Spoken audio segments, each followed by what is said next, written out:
Je vais me présenter rapidement. Donc, je suis Damien Jacob. Je suis dans le domaine du web depuis maintenant une trentaine d'années. Je suis français mais installé en Belgique et je m'occupe d'un cabinet conseil spécialisé en e-commerce qui accompagne les entreprises à vendre en ligne en Belgique, au Grand-Duché et en France.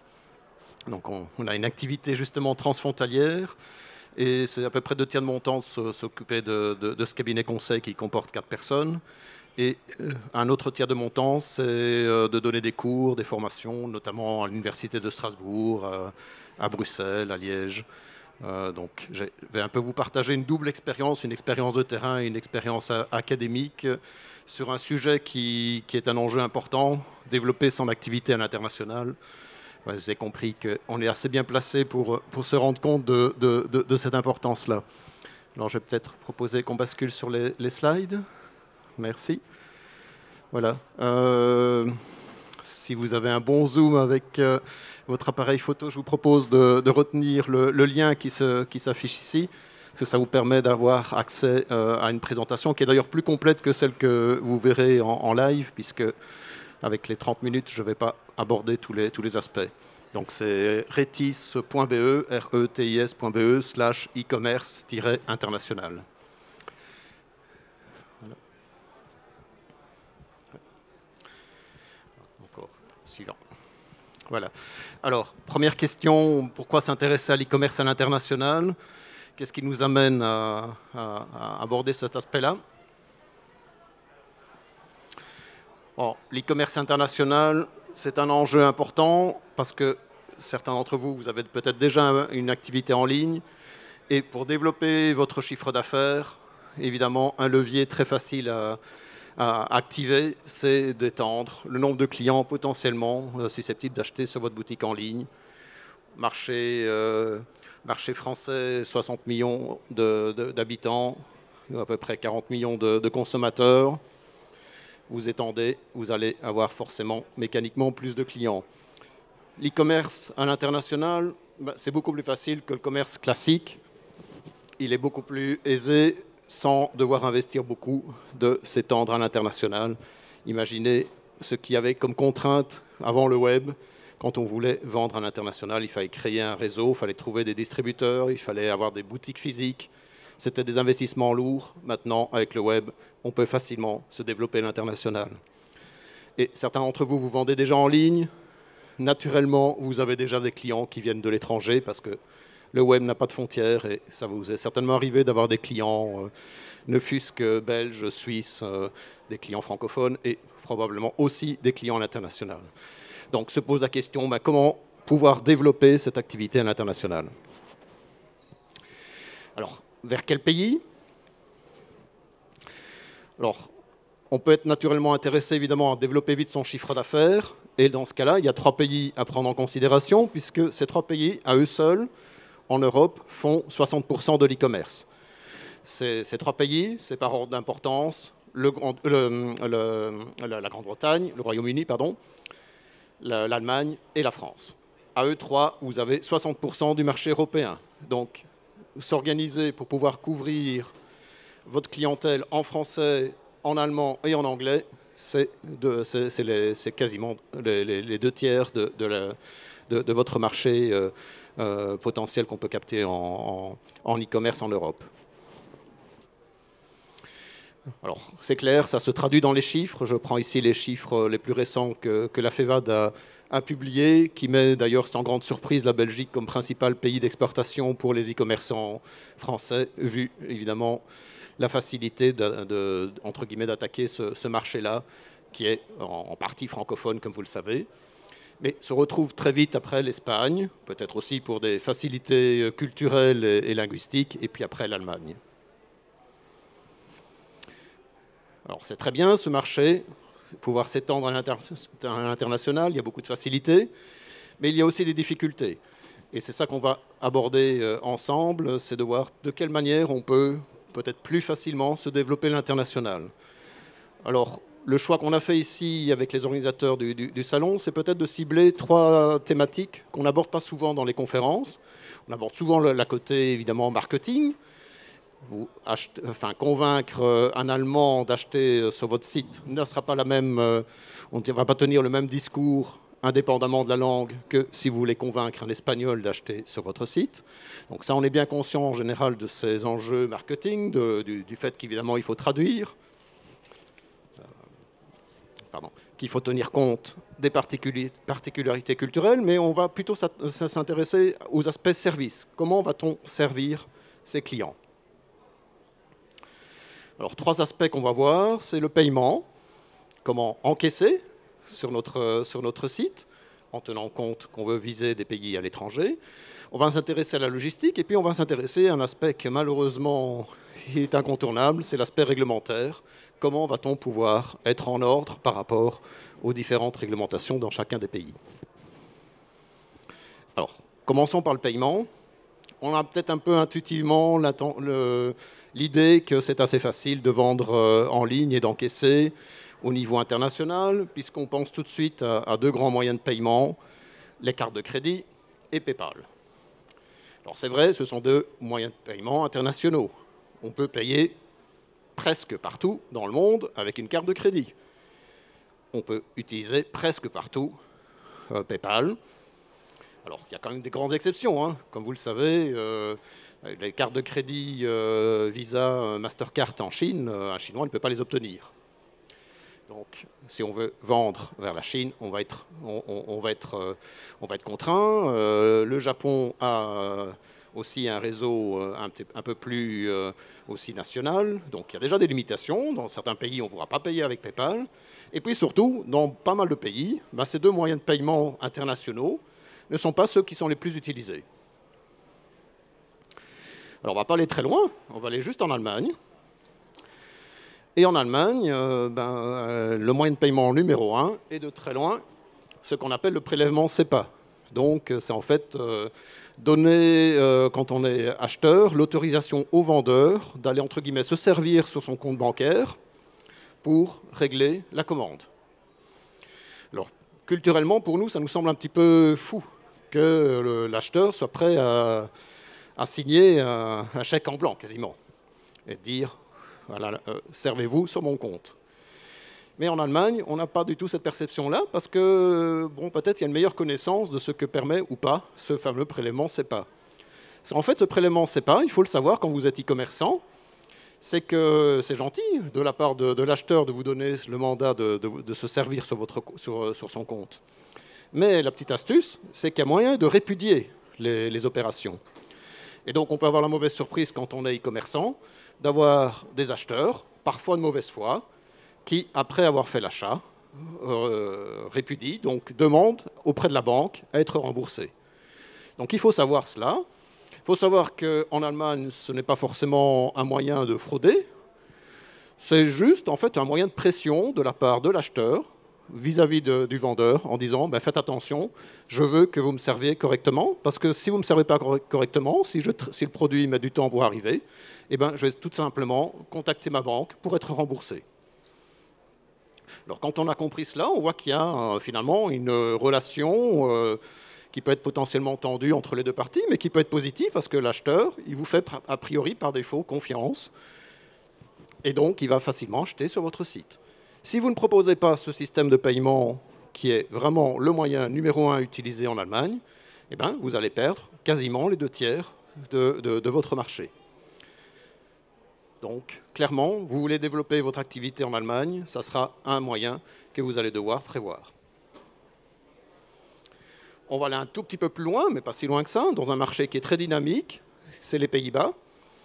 Alors, aux Pays-Bas, historiquement, il y a un autre système de paiement qui est apparu, qui s'appelle iDeal.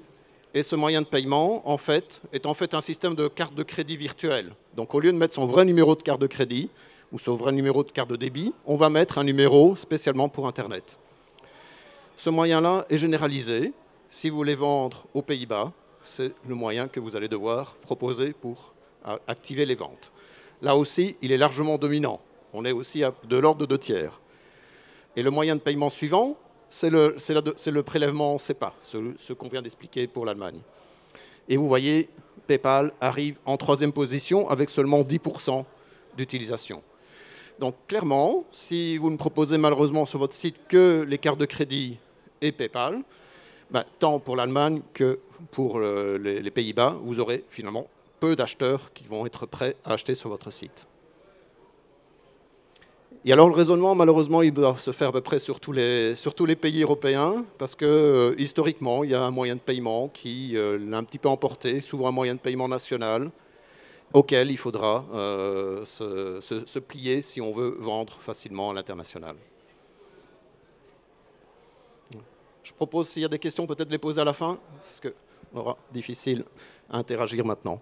Alors, vous pouvez, si vous voulez, prendre en photo ce slide qui résume un petit peu les moyens de paiement les plus courants selon les pays. On va prendre le cas de la Belgique. Il y a un moyen de paiement qui l'emporte vraiment pour maintenant, depuis 2-3 ans, qui est Bancontact. Moyen de paiement qui était bien connu offline et qui maintenant est tout à fait opérationnel online, y compris sur la version mobile. Donc en Belgique, là aussi, vous allez devoir proposer cela. Et dans d'autres pays, on va dire, mais si on veut attaquer le marché français, il faut prévoir un beau petit logo carte bleue. Si on ne met pas le petit logo carte bleue, ben, le français va avoir peut-être peur d'acheter. Il y a peut-être deux marchés qui sont un peu plus faciles, c'est l'Espagne et le Royaume-Uni, parce que dans ces deux pays, les cartes de crédit sont vraiment bien utilisées. Et au Royaume-Uni, c'est surtout Maestro, donc la carte de débit, qui est le moyen de paiement numéro 1. Donc ça, c'était un petit focus sur le paiement. On va faire un peu la même chose au niveau logistique. Alors logistique, ben, il faut livrer nos colis, nos produits aux clients, quel que soit l'endroit où ils se trouvent. On va se limiter déjà à l'Europe, c'est déjà assez compliqué. Alors il peut y avoir plusieurs approches. La première approche, c'est de se dire, on a un point central, mettons à Metz, et on va livrer à partir de ce point central l'ensemble des clients en Europe. Alors c'est vrai, Metz est plutôt bien situé. Quand on voit un peu le centre de gravité de l'Europe, on n'est pas loin de l'Allemagne, on peut desservir assez facilement tout le Benelux et la France. Donc plutôt intéressant. Mais imaginons qu'on a une commande qui se fait à Malaga, dans le sud de l'Espagne. Ben, là, on ne pourra certainement pas l'honorer dans les 48 heures. Alors on va peut-être se dire, on va avoir un stock décentralisé, peut-être à Barcelone, peut-être un endroit de ce style, pour pouvoir mieux servir le client espagnol et le satisfaire en termes de délai par rapport à des concurrents qui seraient nationaux. C'est par exemple ce que nous conseillons pour des e-commerçants belges qui veulent développer leur activité en Allemagne. C'est clair, si on veut bien desservir le marché allemand, il faut s'installer en Allemagne. On aura la possibilité de livrer en général tout le monde en 24 heures si on est installé en Allemagne. Si on le fait à partir d'ailleurs, on va avoir un délai. Alors évidemment, c'est un inconvénient. Ça va multiplier le stock, ça va multiplier la complexité de gérer la logistique. Alors il y a une troisième approche que vous connaissez certainement, c'est le dropshipping. Alors le dropshipping en deux mots, c'est un concept qui consiste à dire, c'est pas moi, vendeur, qui vais m'occuper de la livraison, et du stock d'ailleurs, je vais demander directement au fournisseur d'envoyer le produit. Alors, le dropshipping, je ne vais pas ici m'étendre, mais il y a tout à fait un côté tout à fait positif dans l'approche, qui d'ailleurs n'est absolument pas récente, mais il y a aussi toute une série de dérapages qui peuvent arriver.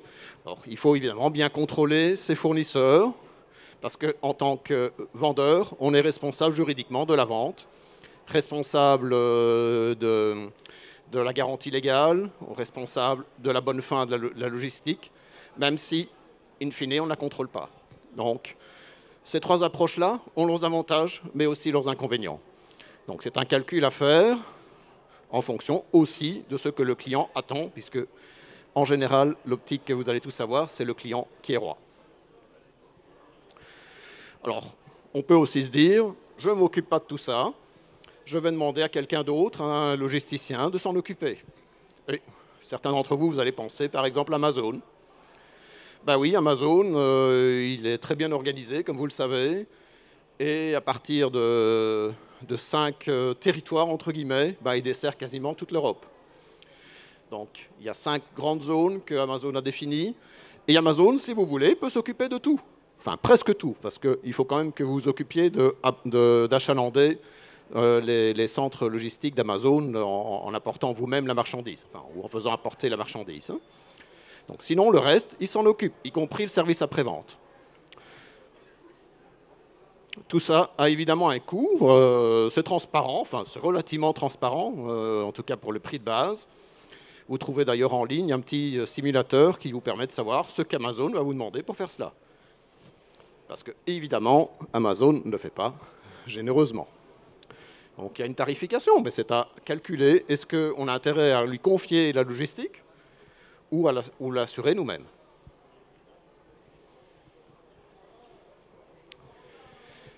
Alors on va aussi se poser la question, comment le client a envie de recevoir le produit?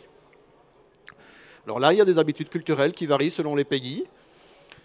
Alors, si on prend le marché européen dans son ensemble, en France, l'habitude est beaucoup plus de récupérer les colis dans un point relais. On va de l'autre côté de la frontière, on va en Belgique, mais l'habitude, c'est de recevoir le colis chez soi. C'est le moyen de livraison numéro 1. On va au Luxembourg, ce qui est en train de se développer, c'est plutôt les consignes automatiques, hein, les casiers où on va retirer le produit. C'est aussi très développé en Allemagne. Donc, tenez compte de cela pour satisfaire votre client, parce que si vous proposez, par exemple, uniquement la livraison à domicile au Royaume-Uni, vous allez déplaire à une bonne partie de la clientèle qui est habituée à recevoir les colis directement sur le lieu de travail. Voilà, un aspect à prendre en considération, à peser le pour et le contre. Et alors, troisième défi que je vous ai proposé d'aborder, c'est l'aspect réglementaire. Alors, faites toujours des fantasmes, hein, les douaniers, hein, comme vous le savez, oui, ils ont disparu. Hein, vous avez peut-être vu ce film Rien à déclarer avec Benoît Poelvoorde et Danny Boone, où les deux douaniers se morfondaient de la disparition de leur rôle. Oui, je suis venu ce matin, j'ai traversé deux frontières sans m'arrêter, malgré que le virus ne s'arrête pas, lui. Mais est-ce qu'on est vraiment face à un marché unique de l'e-commerce? Alors, il y a quand même des progrès très importants qui ont été réalisés ces dernières années, qui font qu'on s'approche d'un marché unique au niveau d'e-commerce. Deux grands progrès, c'est la réglementation qui protège le consommateur quand il achète en ligne. Alors avant, cette réglementation n'était pas harmonisée, ou elle était moyennement harmonisée. Depuis 2014, partout en Europe, on a la même réglementation, ce qui facilite fortement quand même les transactions, puisque vous vendez à un client qui est installé à Malte, il a la même réglementation, les mêmes droits que si vous vendez à un Français.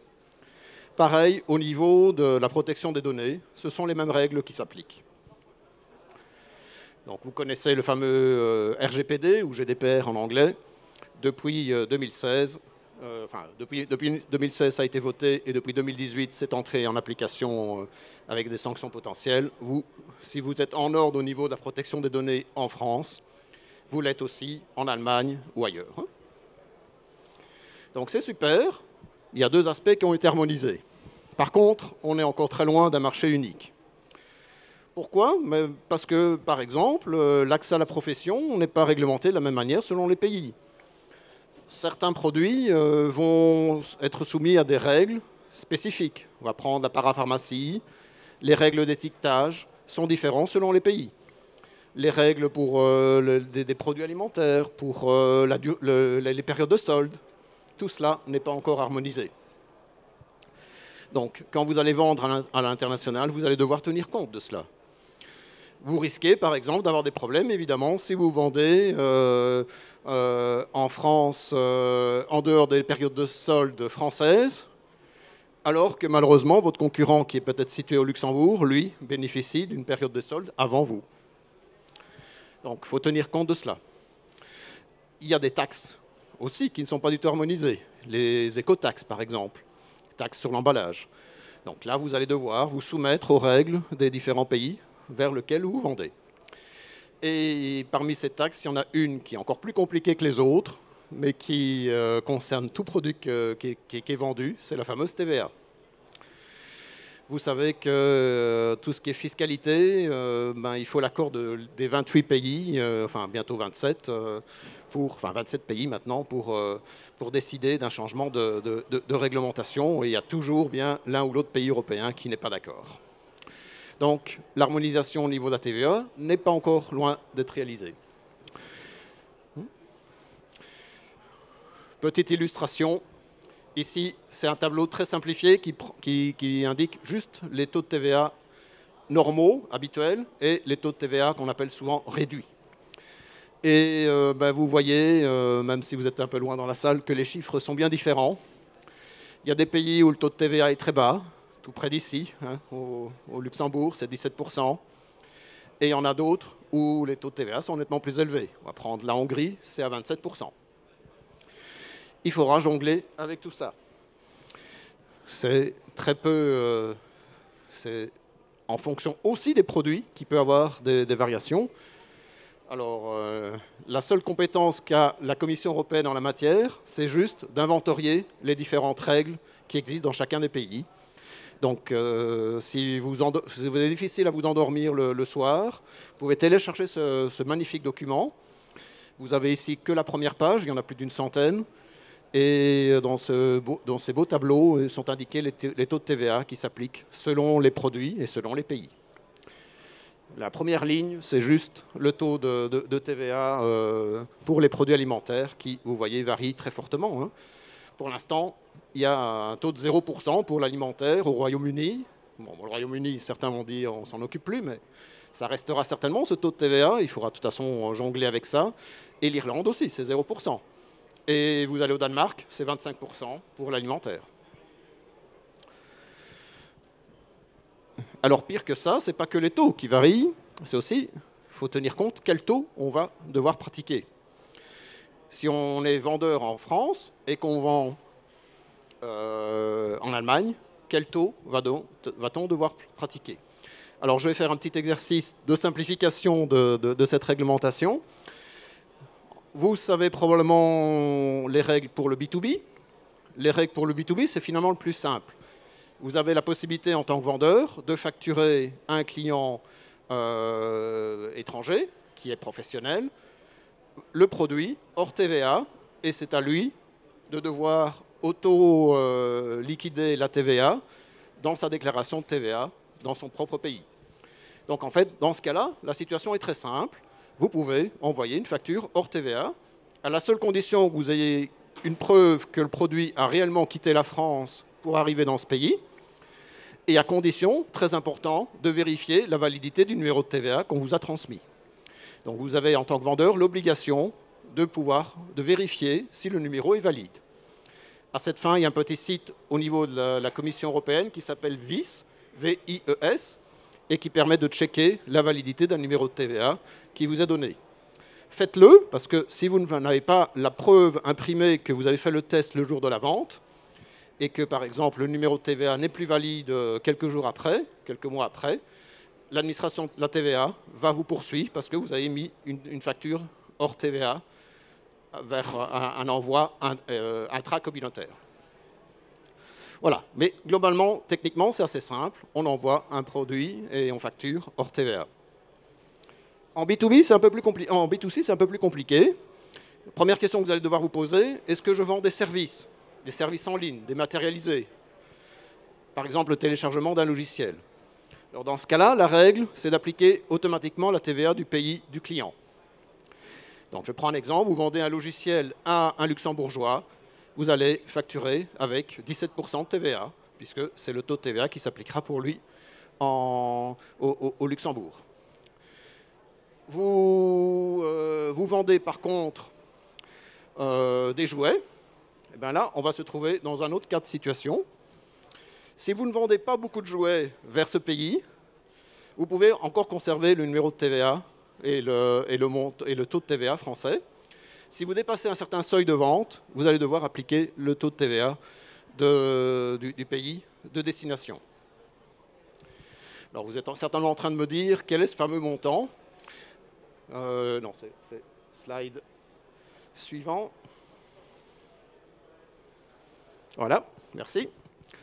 Alors, donc ce taux-là, enfin ce seuil-là varie selon les pays. On va prendre le cas de Luxembourg. Tant que vous vendez en dessous de 100 000 euros par année civile au Luxembourg, vous pouvez continuer à appliquer le taux de TVA français. Dès que vous dépassez les 100 000 euros, vous allez devoir appliquer le taux de TVA luxembourgeois. Dans ce cas-là, vous allez vous dire, super, je vais pouvoir facturer à 17% au lieu de 20%. Si, par contre, ce n'est pas le Luxembourg, mais le Danemark, ben, vous avez évidemment tout intérêt à attendre que le seuil, à ne pas, finalement, entre guillemets, trop vendre, parce que si vous vendez trop vers le Danemark, vous allez devoir d'office facturer le taux de TVA du Danemark, qui est de 25%. Ça va? J'essaie de simplifier au maximum le système. Alors sachez que vous avez le droit de facturer d'office le taux de TVA du pays destinataire. Oui, dans le cas du Luxembourg, c'est intéressant. Vous pourriez vendre dès le premier produit à 17%. Sauf que vous allez devoir faire toutes les démarches administratives pour être en ordre au niveau de la TVA dans ce pays. Donc ça n'implique évidemment pas de devoir s'installer physiquement dans le pays, mais ça implique de demander aux autorités fiscales un numéro de TVA comme vendeur étranger qui vend auprès des clients de ce pays. Donc, dans le cas du Luxembourg, c'est assez facile à faire des démarches, vous allez pouvoir les faire en français. Si vous voulez vendre en Italie, ben vous avez compris que vous allez devoir faire toutes ces démarches en italien et remplir toutes les déclarations chaque trimestre en italien avec les règles qui s'appliquent dans ce pays. Donc ça devient malheureusement assez vite complexe. Ouais, on va passer ça. Alors, normalement, bonne nouvelle bientôt, mais ça a été malheureusement reporté un petit peu. La Commission européenne a réussi à obtenir l'unanimité des pays européens pour un petit peu, je ne vais pas dire simplifier le système, parce que malheureusement, les taux de TVA restent ce qu'ils sont, mais en tout cas prévoir un système de guichet unique pour déclarer la TVA dans les pays étrangers. Et donc, normalement, à partir du 1er juillet 2021, il y aura un guichet en ligne où chaque e-commerçant va pouvoir introduire le montant des ventes qu'il a fait dans chacun des pays et il va verser le montant TVA dû vers ces différentes administrations fiscales à partir d'un seul guichet au lieu de devoir faire les démarches dans chacun des pays. Alors, on verra bien, on espère bien que ça marchera bien. Certains pays en doutent. Hein. L'Allemagne craint que certains pays, notamment du Sud, soient un petit peu en retard au niveau administratif pour correctement reverser la TVA dans chacun des pays. Par contre, la mauvaise nouvelle, c'est que dès que vous allez dépasser les 10 000 euros de vente à l'étranger, vous allez devoir d'office utiliser ce fameux guichet unique. Donc ça va être un site internet où on va, avec un login et un mot de passe, évidemment, introduire la TVA le chiffre d'affaires que l'on a fait dans chacun des pays et le montant de TVA qu'on doit reverser aux administrations concernées de ces différents pays. Voilà, m'amène un petit peu à conclure sur ces fameux 3 points d'attention. Mais vous l'avez compris, le paiement, soyez attentifs à proposer les moyens de paiement que les clients souhaitent dans leur pays respectif. Ils ont leurs habitudes, ce n'est pas à vous à changer les habitudes. Je vais prendre un exemple tout simple. AliExpress, en Belgique, depuis quelques mois, cartonne. Pas uniquement à cause du Covid, c'est surtout parce que AliExpress a enfin installé un système de paiement par banque contact.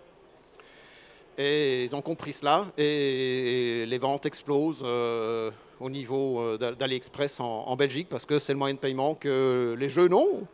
Hein, la plupart des jeunes ne peuvent pas avoir de carte de crédit et donc les ventes ont explosé grâce à bien avoir compris qu'il faut faire l'effort, si on veut vendre en Belgique, d'avoir le moyen de paiement concerné. On peut prendre le raisonnement pour l'ensemble des pays européens. Au niveau livraison, vous avez compris aussi l'intérêt de respecter au mieux les attentes des clients. Comment veut-il recevoir leurs colis?